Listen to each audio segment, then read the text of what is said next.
Quinta predicación basada o con base en Romanos. Hago una pregunta. ¿Quién ha estado pacientemente escuchando las cuatro predicaciones anteriores? Levante la mano, por favor. Bien, o sea que tengo que hacer un pequeño resumen diga. No estaba presente algunas, pero escuché por internet. Mi hermana, pues muy bien. Es una bendición tener el internet para grabar, ¿no? Y para poder mirar las predicaciones. Pues bueno, yo tengo que hacer rápidamente un resumen. Tomaré 2 minutos para esto. ¿Por qué estamos predicando de Romanos? Hemos hablado en alguna otra oportunidad diciendo que si tuviéramos que quitar, porque fuera imposición, que cuidado que puede pasar, como van las cosas, como va el mundo, como están los tiempos proféticos, es probable que tener una Biblia, que hablar de Dios sea un problema. Miren lo que está pasando en otras partes del mundo, por ejemplo en Inglaterra. Usted no puede orar silenciosamente frente a ciertos lugares porque le llevan detenido. Entonces decíamos que si nos dijeran hay que quitar toda la escritura, quédense con una parte. Quedarse con Romanos nos daría material suficiente como para mantener vivas las grandes doctrinas. La epístola a los Romanos contiene filosofía, contiene historia, contiene geografía, contiene lo que usted se pueda imaginar, aparte de la verdad revelada que Dios ha dado a través de Pablo, ese apóstol cuya vida es digna de admirar. Y hoy vamos a estar hablando del capítulo 5. En los capítulos anteriores empezamos a construir las verdades que hay aquí. En la primera predicación estábamos hablando acerca de cómo se veía Pablo a sí mismo y decíamos que era pequeño. En la segunda predicación estábamos hablando de la comunicación de un don, porque esta gente que tenía dones espirituales, como habíamos visto en Romanos capítulo 12, les hacía falta algo, un don que era el amor, ¿se acuerdan? En la segunda predicación, la tercera predicación estuvimos hablando sobre la ira. Estuvimos hablando de que había una ira que era una ira activa y una ira que era la ira pasiva. Y para eso tomamos a partir del capítulo 1, el versículo 18, y fuimos en adelante hasta el capítulo 2. Luego estuvimos hablando de la identidad. ¿Se acuerdan de la identidad de Moisés? Que él se rompe cuando él tiene que matar a uno porque él entiende lo que él es. Pero está todo confundido. Llega un momento en el cual él puede entender lo que él es. Y su ministerio empieza a surgir desde ese momento. Y en la predicación de la semana pasada tomamos la figura de Abraham. ¿Recuerdan la figura de Abraham? En la cual estábamos viendo cómo Dios le sometía a ciertos quizzes, a ciertas etapas. Y de esta manera Dios se iba revelando en la vida de él. Primero se reveló como el Dios El Shaddai. ¿Se acuerdan? Después Adonai. Mi Señor es el Dios que cuando decreta algo se cumple. Y referíamos a una canción que solemos cantar, oh Adonai, Dios del universo, Señor de la creación. Luego de eso, de que se está revelado como el Shaddai y Adonai, se le revela como el Elión, el Dios altísimo. Porque tiene un encuentro con Melquisedec, ¿se acuerdan? Cuando iba a buscar a Lot que era su plan secreto, su segundo plan para poder tener un heredero. Después vemos allí, en ese momento en el cual se le revela como Jehová Jireh, cuando pasa la última prueba por allá, a los finales de Génesis, del capítulo 22 de Génesis. Hoy vamos a ver Romanos capítulo 5. Esta vez no le voy a pedir que se ponga de pie porque lo voy a leer yo, va a ser muy breve. Buscan Romanos capítulo 5, por favor. Vamos a leer desde el versículo 1 hasta el versículo 5. Justificados pues por la fe, tenemos paz para con Dios por medio de nuestro Señor Jesucristo, por quien también tenemos entrada por la fe a esta gracia en la cual estamos firmes y nos gloriamos en la esperanza de la gloria de Dios. Y no solo esto, sino que también nos gloriamos en las tribulaciones, sabiendo que la tribulación produce paciencia. Y la paciencia, prueba. Y la prueba, esperanza. Y la esperanza no avergüenza, porque el amor de Dios ha sido derramado en nuestros corazones por el Espíritu Santo que nos fue dado. Amén. Cuando Pablo escribe esta carta, como hemos dicho en algunas oportunidades, escribe a una iglesia que él no había visitado. Él había intentado muchas veces ir a Roma y muchas veces fue impedido, como él mismo lo dice en la carta. Sabemos a través de Hechos de los Apóstoles que Dios, que tiene un plan para Pablo, un propósito, un diseño, que ya hemos estado hablando en anteriores oportunidades sobre este tema, le coloca una iglesia a Pablo, no de la manera en la cual Pablo lo quería. Porque Pablo quería ir a predicar según su propio plan, pero Dios, que tenía el otro plan, como suele ocurrir siempre, ¿no? Dicen en algunos lugares, dice, una cosa piensa el burrito, otro quien le monta. Y Pablo pensaba de una manera y Dios le lleva a Roma y le establece una iglesia, 2 años predicando el evangelio. Estaba preso, un preso entre comillas, porque en esa oportunidad su cárcel era la oportunidad de poder predicar el evangelio. Y cuando él escribe esta porción del capítulo 5, toda esta gente hacía cortocircuito. No sé si alguna vez usted ha tenido la oportunidad de hablar con alguien que es muy bueno para hablar, que explica muy bien, pero le habla a usted y usted no entiende lo que le está diciendo. A mí me solía pasar con los jefes, que no les entendía. Y no le digo de mi suegra, que tampoco le entendía a mi suegra. Pues cuando estos leen esta porción, justificados, pues por la fe tenemos paz para con Dios por medio de nuestro Señor Jesucristo. Estos no logran entender. Vamos a ver por qué. Yo quiero que haga un ejercicio conmigo. Usted ha visto que ahora en los Estados Unidos hay una moda de que está la gente, va en el coche, conduciendo el coche y lleva unas gafas de realidad virtual, ¿saben? Quiero que usted ponga las gafas de realidad virtual y nos metamos en Roma del primer siglo. ¿Alguno de ustedes ha tenido la oportunidad de viajar a Roma? No levanten la mano. Por allá levantaron la mano. Pues mire, yo he tenido la oportunidad de viajar a Roma por trabajo, por otras circunstancias y bueno, una vez por turismo o 2. Y recuerdo que fui a ver la primera prisión de Pablo. La primera prisión de Pablo estaba en la parte de abajo de una casa y en el medio de allí había una columna y en esa columna era donde le encadenaban. Pero esta vez vamos a andar por las calles de Roma. Póngase conmigo las gafas y situémonos en una película de Semana Santa. ¿Quién no se ha tenido que comer película de Semana Santa? Ben-Hur. En mi época, que aún la televisión era de blanco y negro, no ahora que usted ve la televisión hasta en el móvil. En mi época esperábamos Semana Santa y veíamos todos los 10 mandamientos con Charlton Heston, Ben-Hur, todo eso nos los comíamos.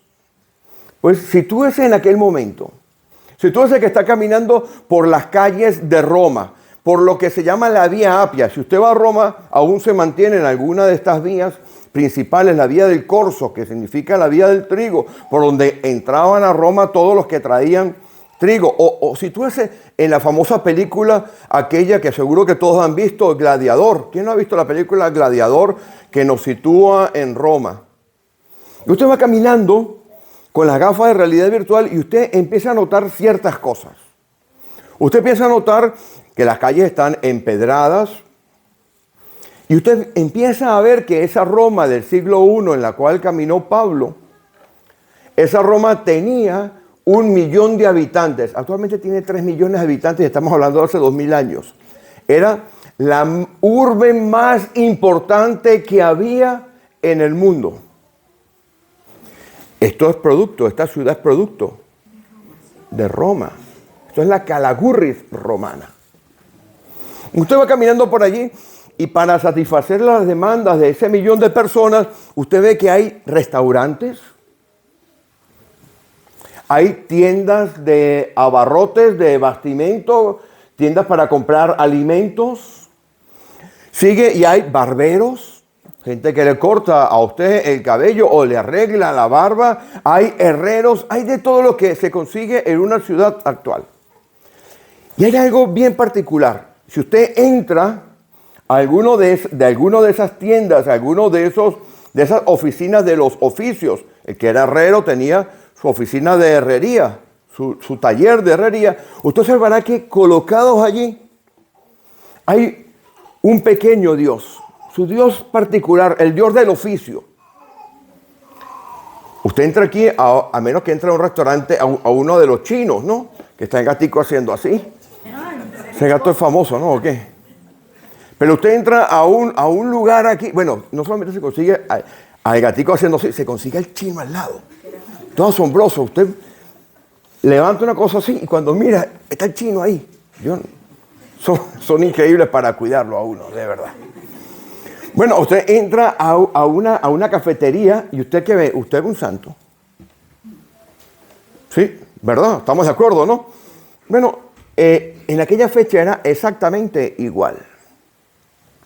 Y lo que nosotros hemos heredado, por ejemplo, de ellos, es de la época romana, es este sistema. Y yo tengo aquí una cosa increíble, porque hemos heredado del sistema romano no solamente los nombres de los planetas, casi todos los nombres de los planetas tienen nombre romano, menos la Tierra. Menos la Tierra, todos son Júpiter, Mercurio, Urano, todos son dioses romanos. Pero miren lo que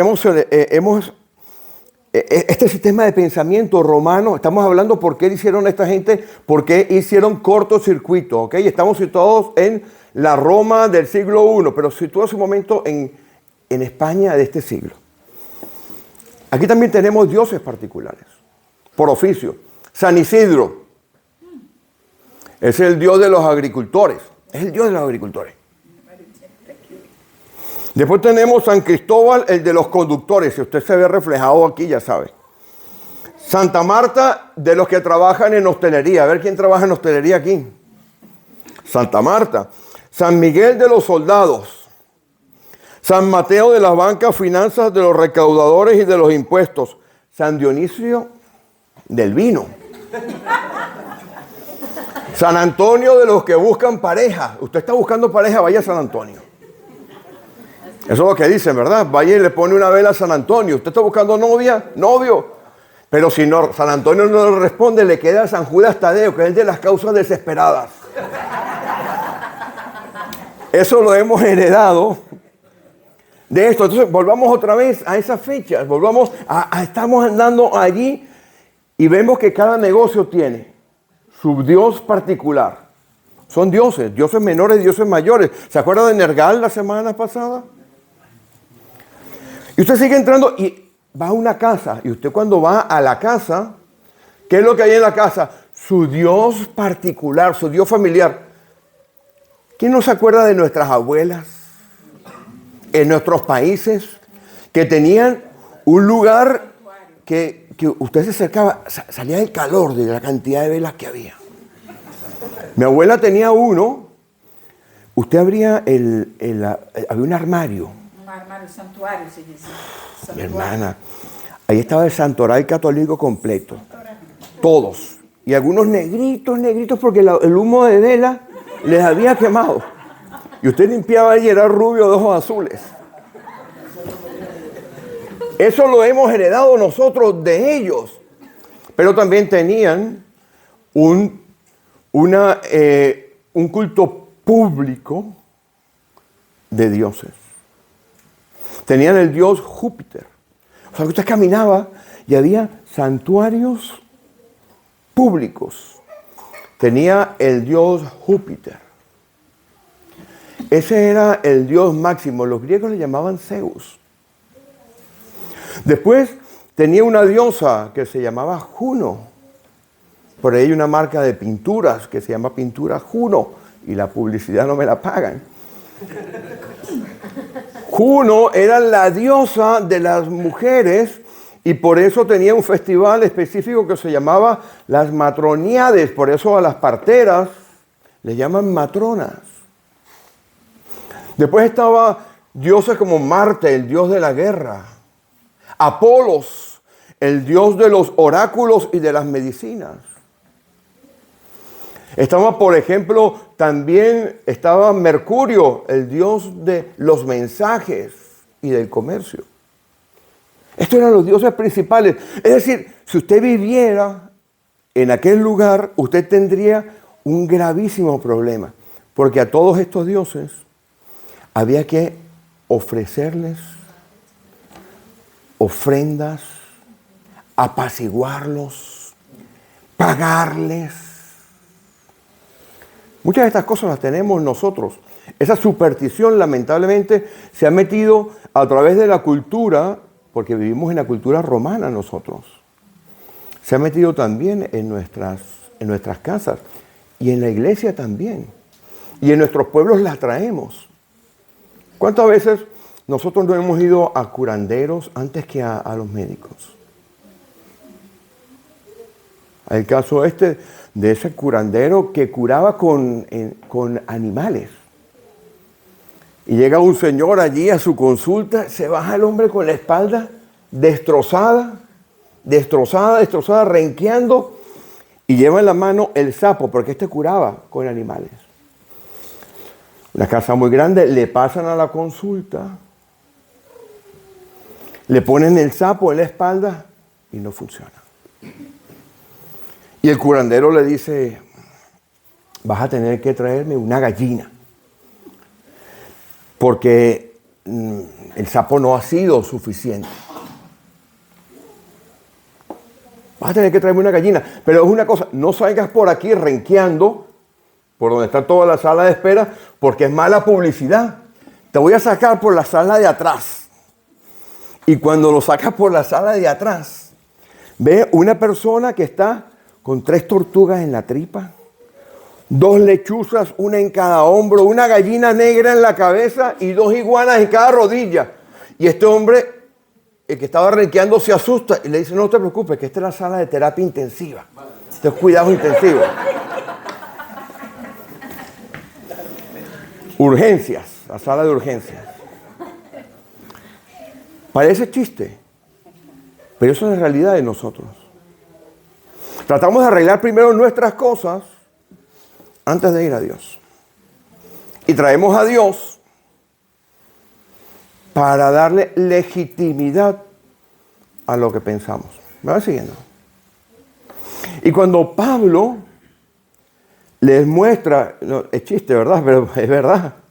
Eso es terapia intensiva. Y hay gente que es así, que van, en vez de ir a Dios, que soluciona los problemas. Pablo, cuando le escribe esto, le está escribiendo a unas personas que estaban acostumbradas, y cualquier parecido con la realidad posiblemente no es una coincidencia, estaban acostumbradas a negociar con Dios, a apaciguar a Dios. Cuando he escuchado ese himno, grandes cosas Cristo ha hecho para mí y por mí, dije, bendito sea el Señor que confirma lo que tenemos que hablar. Vaya conmigo otra vez allí a ese capítulo 5. Estamos ahora en la iglesia de Roma. Una iglesia que tenía una conformación bastante particular, porque tenía gente judía, capítulo 2. Si usted lee capítulo 2, el capítulo 2 de la epístola va hacia los judíos. Y tenía un grupo que podemos decir que está en el capítulo 1, a partir del versículo 18. Ya lo vamos a ver. Vamos al capítulo 5, versículo 1. Justificados pues por la fe, tenemos paz para con Dios por medio de nuestro Señor Jesucristo. Los que leen esto estaban situados en el capítulo 1, versículo 18. Venga conmigo.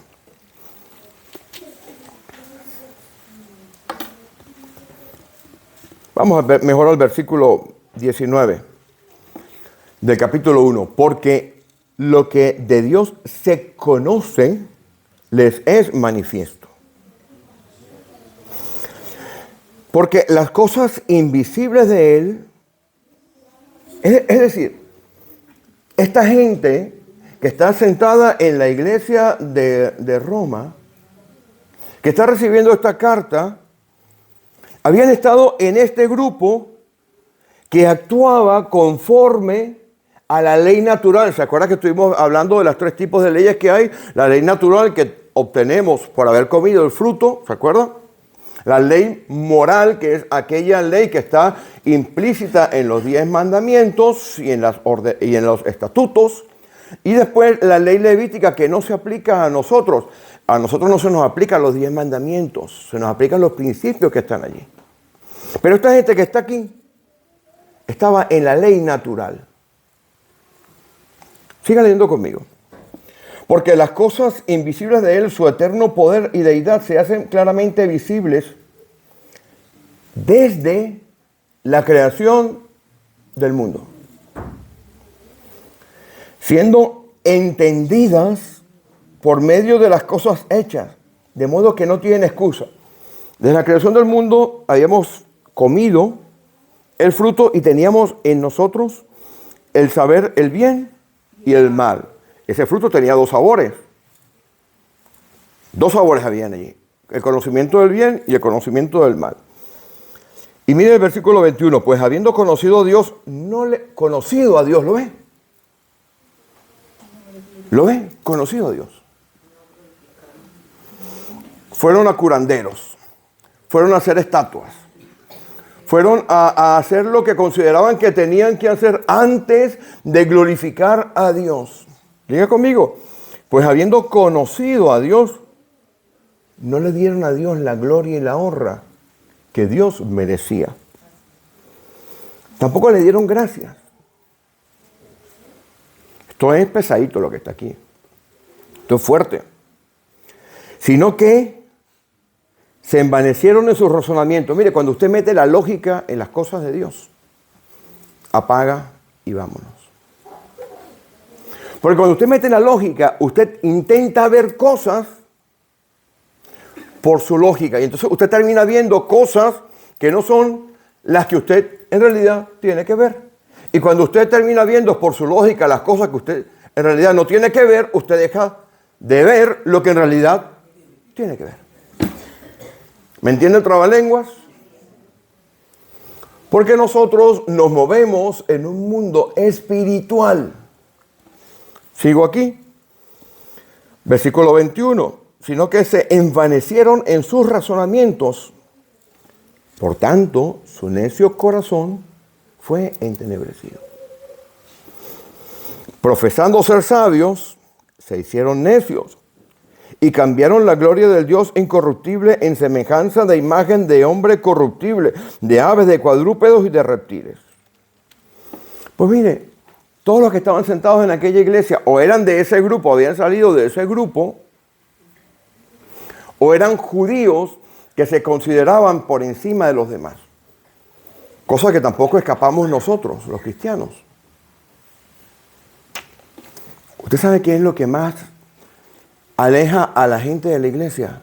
Los cristianos. La máquina más importante de hacer ateos, esto, es la iglesia.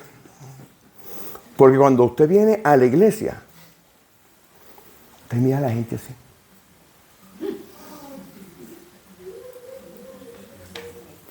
Gracias, Señor, que yo no soy como este. Gracias, Señor, que yo no soy como esta.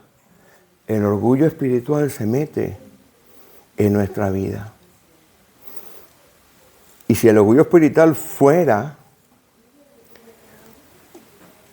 congruente con ciertos comportamientos, pero tenemos orgullo espiritual y a veces no nos comportamos como cristianos. Una máquina completa de hacer ateos. Yo, a esa iglesia, donde va fulanito de tal o fulanita de tal, ahí no voy. Prefiero ir a otro lugar. ¿Me va siguiendo? Entonces aquella iglesia estaba conformado o conformada de judíos que se creían que estaban por encima de los demás y otros que venían de vivir una vida absolutamente corrompida. Por ende, su cuerpo había estado acostumbrado a pecar durante muchos años. Por eso usted sigue leyendo Romanos y verá cómo Pablo va tocando esos temas. Vamos otra vez al capítulo 5. Entonces recibe la carta. La carta lo lleva una joven. ¿Alguien me puede decir el nombre? Febe. Mire, hoy vamos a quitar 2 o 3 temas importantes de aquí, del medio, o a aclarar 2 temas importantes. Esta mujer, Febe, diaconisa, dice, ¿no?, de la iglesia de Cencrea. Esta era una iglesia importante en aquel momento. Se le entregó esta carta, esta carta que está aquí. En aquella fecha no había, como ahora que usted dice, quiero ir a Logroño, voy a la estación de tren o voy al autobús. Eso no había. Usted tenía que ir al puerto, buscar el barco que fuese al destino más cercano a donde usted quería ir. En aquella fecha, al igual que ahora, el puerto principal es Civitavecchia, el puerto de Roma. Y había cierto volumen de movimiento. Y esa mujer tuvo que coger la carta, buscar eso, pagar el billete del barco, llegar a Civitavecchia, montarse en una carroza o ir andando o en una mula o en un caballo, llegar a Roma y empezar a buscar dónde estaba la iglesia. No había señales de ningún estilo, no había nada. Pero una vez que llegaba allí, ¿sabe lo que hacía? Se levantaba y leía la carta. En esta congregación, en la de Tudela, y donde el Señor nos ponga, las mujeres tienen capacidades y responsabilidades máximas. La única cosa que no puede hacer, porque la Escritura lo dice, es ser pastor. Es la única. Hay ancianas y ancianos, profetas y profetizas, diáconos y diaconisas. El concepto de anciana después lo vamos a explicar más adelante, porque es un concepto que hay que explicarlo.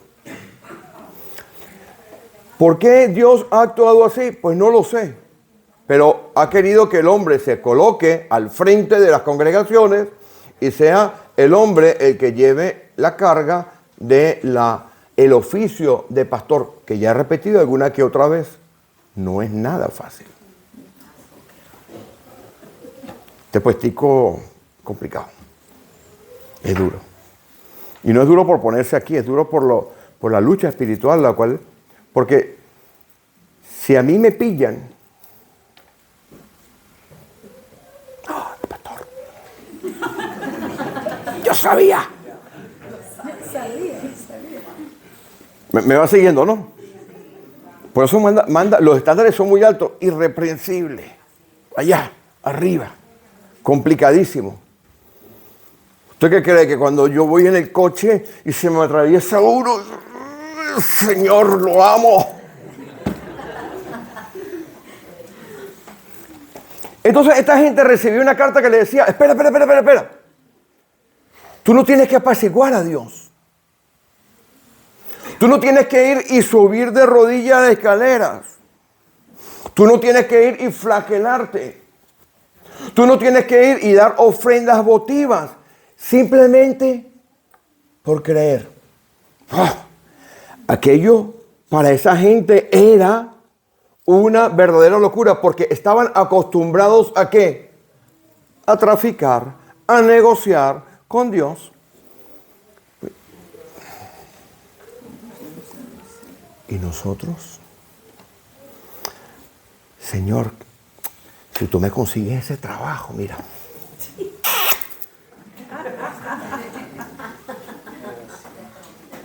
¿O qué?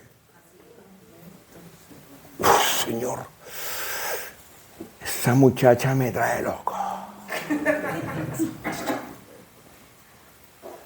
Voy a, si me hace caso, voy para la iglesia. Usted no negocia con Dios. Eso está metido en nuestros genes. Porque eso viene de la ley natural. Porque eso es lo que ha habido siempre en la historia. Pero cuando viene Cristo a su vida, por la fe, miren lo que pasa con usted. Por la fe, en el momento que usted cree, usted es transportado a la cruz. A esa cruz de hace 2000 años, en un lugar donde quizás usted no ha estado, con una persona que usted jamás ha visto, usted es transportado a la cruz, es puesto en la cruz con el Señor, es muerto con Él y es resucitado. Amén. Vaya a 2 Corintios capítulo 5, versículo 14.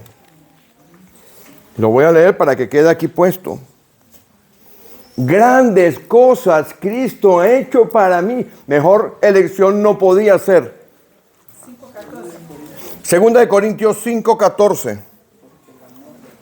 Dice así la Escritura, dice, el amor, el ágape, la profundidad de lo que Dios ha hecho en Cristo por mí, me hace sentir pequeñito, me constriñe, me hace echarme para abajo, porque me pongo a pensar en algo que no logro entender, que si Él murió, por ende, yo también morí. ¿Qué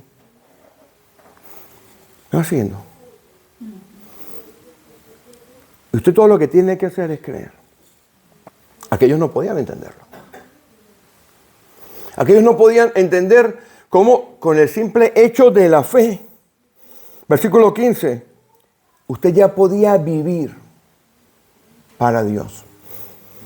Y por todos murió para que los que viven ya no vivan para sí, sino para aquel que murió y resucitó por nosotros. Ahora, yo quiero que vayan conmigo, por favor, a Gálatas, que también están estudiando aquí en las mañanas. Vaya al capítulo 3 de Gálatas.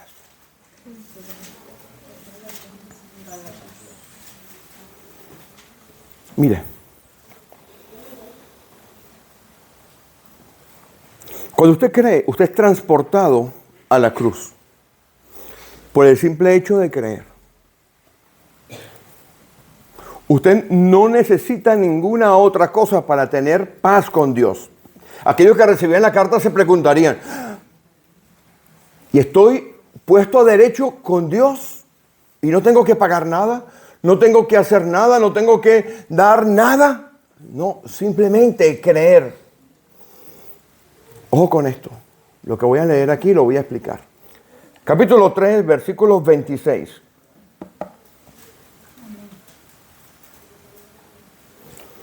Usted se coloca en la cruz y es hijo de Dios únicamente por un acto de fe. Versículo 26 dice, pues todos sois hijos de Dios por la fe en Cristo Jesús. 27. Miren la unión con Cristo. Esa palabra bautizado que está allí no es bautismo en agua. El que está haciendo cortocircuito, que haga cortocircuito. Esta es la unión mística que hay con el Señor. Lea conmigo ahora el 26 y el 27. Dice, pues todos sois hijos de Dios por la fe en Cristo Jesús, porque todos los que habéis sido bautizados en Cristo, no es que le van a coger a usted, como hizo Pedro por allá, en el capítulo 10, de Hechos de los Apóstoles que no es prescriptivo, es descriptivo de una iglesia que estaba comenzando, que bautizó en el nombre del Señor a Cornelio, ¿se acuerdan? Esto que está aquí es el versículo que le van a decir a usted posiblemente que si usted no se bautiza, usted se pierde. Eso es una doctrina que, ¿se acuerdan lo de los santos? Lo de los ídolos. Es una doctrina que se nos ha metido también en muchas congregaciones. Si no te bautizas, te mueres. No. El bautismo es una señal a los demás. Y le voy a explicar por qué. Lea conmigo el 27. Todos los que habéis sido bautizados en Cristo, de Cristo estáis revestidos. Entonces usted va caminando por las calles de Roma, ¿no? Y usted ve a diferentes negocios. Y usted mira dentro de cada negocio y los carniceros tienen una ropa específica. Los que hacen jarrones de barro tienen una ropa específica, un Dios específico. Y va caminando por la calle y la gente que usted va viendo con sus gafas de realidad virtual de la iglesia de cada hora, usted ve que cada uno tiene una ropa específica. El que es carpintero lleva ropa de carpintero, el que es pintor lleva ropa de pintor, el que es agricultor lleva ropa de agricultor. Por eso es que a Pablo se le podía reconocer con cierta facilidad porque llevaba los colores del oficio. ¿Me va siguiendo? Y usted se muere. La ropa determinaba la posición social que usted tenía. Si usted se muere y entonces de repente se ve delante del Dios supremo, del ser más santo, más puro y más bueno. Y usted está con su ropita, usted trabaja en pintura, usted mira su ropita tiene manchas de pintura. Y entonces empieza a pasar delante de usted toda su vida. Y usted empieza a darse cuenta que usted no cumplió las promesas que usted tenía que cumplir. Que usted hizo cosas que usted no tenía que hacer. Que usted dijo cosas que no tenía que decir y usted va sintiendo ya el olor a la leña.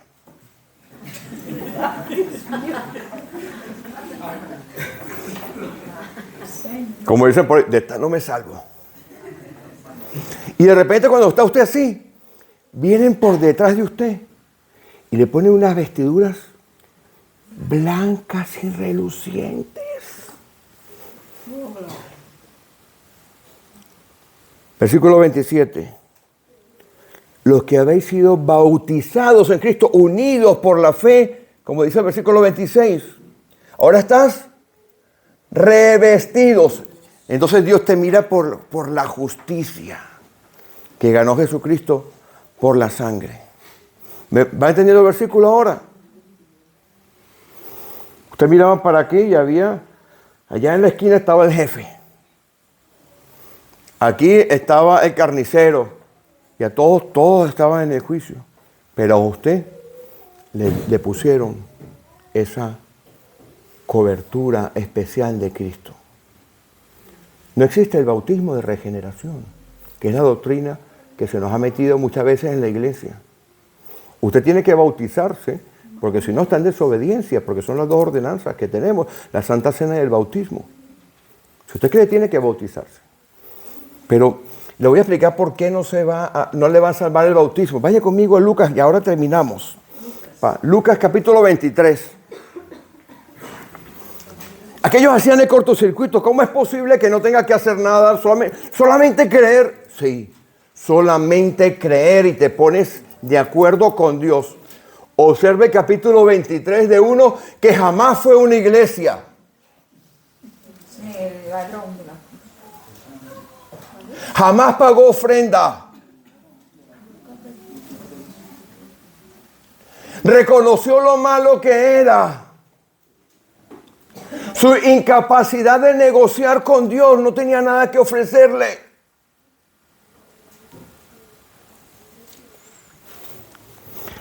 Versículo 39, mire esto, qué cosa tan increíble. Y uno de los malhechores que estaban colgados le injuriaba. Si tú eres el Cristo, sálvate a ti mismo y a nosotros. Este se parece a aquellos. Pero dice, el otro, ese había ido a la iglesia. No. Ese por aquí no aparecía. El pastor le mandaba WhatsApp, ¿qué vida llevas? ¿Cómo vas, mi hermano, mi hermana, que no te veo? No aparecía. Andaba por ahí. Mira, misericordia. Grandes cosas Cristo ha hecho para mí. Si uno murió, luego todos murieron.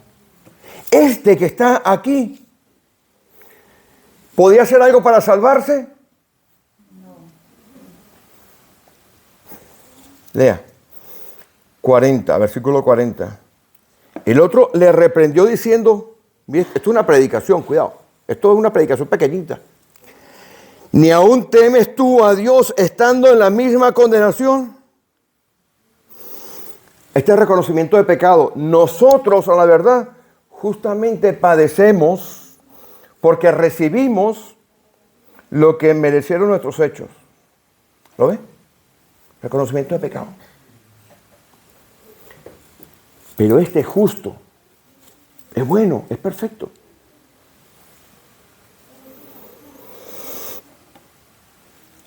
Y en el 42, lo reconoce en su capacidad. Mire que hay que tener fe. Mire la calidad de fe que hay que tener aquí. Porque el Señor que está en el medio está destrozado. ¿Usted ha visto la película La Pasión de Cristo? Sí. Se queda corta. El látigo romano tenía tres cuerdas y tenía huesos y metales en la punta. Y cuando daban, ¡más! Algunos dicen que cuando Pablo dice, llevo en mi cuerpo las marcas del Señor Jesús, era porque cuando le dieron así, le cayó en la cara. Porque cuando eso caía, arrancaba carne y todo. A aquel le habían molido a palos al Señor Jesús. Las espinas, en vez de poner una corona, como dicen por allí, le pusieron una corona de espinas, le atravesaba, la sangre corría. Estaba deshidratado, desnudo. Esa es la representación de Dios. Y aquel hombre, este es el Espíritu Santo, trabajando en la vida de él. No hizo nada para merecerlo, pero confió en aquel que tenía capacidad de llevarle. ¿A dónde? Versículo 41. De verdad te digo que hoy estarás conmigo en el paraíso. Miren, mi hermana, mi hermano.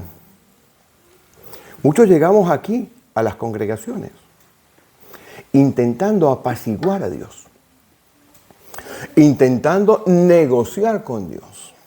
Pero hoy es el momento de que si usted no ha tenido una verdadera relación con Dios, si usted ha llegado aquí porque lo han invitado, porque lo trajeron, porque lo obligaron, porque le chantajearon, porque no tenía nada que hacer, porque el café y las galletas son muy buenas, porque el pastor cuenta buenos chistes, por lo que sea.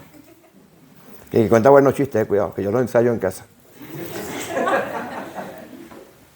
Esta es la oportunidad de que usted ponga su vida derecho con Dios. Justificados pues por la fe, tenemos paz, se aleja la ira de nuestra vida por medio del Señor Jesucristo. Vamos a ponernos en pie, vamos a orar.